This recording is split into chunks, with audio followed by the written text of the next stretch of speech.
Today we're going to talk about classification of cells, classification of living things, and later on in our unit, in our semester, we're going to talk more about classification of all living things, but we're today really just going to focus on cells and how different cells are classified and why they're classified the way they are. And the first one we're going to talk about is prokaryote. And a prokaryote, or a prokaryotic cell, is a very simple cell that they do not have membrane-bound organelles. They do not have a nucleus. Their genetic material is just kind of centrally located.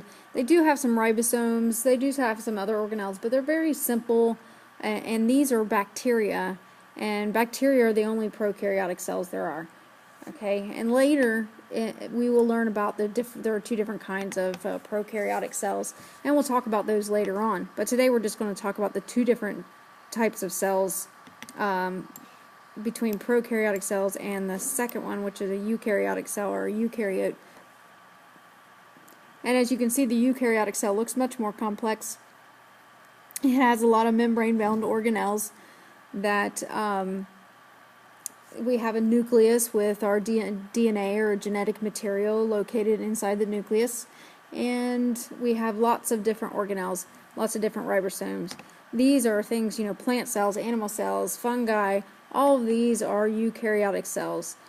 They're also the cell, I know that this is not a great representation, but the eukaryotic cells are also much bigger than prokaryotic cells. Okay, much bigger than prokaryotic cells. So, three main differences we have, which are we have let's see, here we go. So three differences, there we go. Alright, and that we have our membranes, right? So eukaryotic has a membrane, prokaryotic does not have membrane-bound organelles. The prokaryotic cells are more complex, so we're talking about complexity. Okay, and size. The prokaryotic cells are small and the eukaryotic cells are big. And that's going to take care of it for the simple basics for cells for today.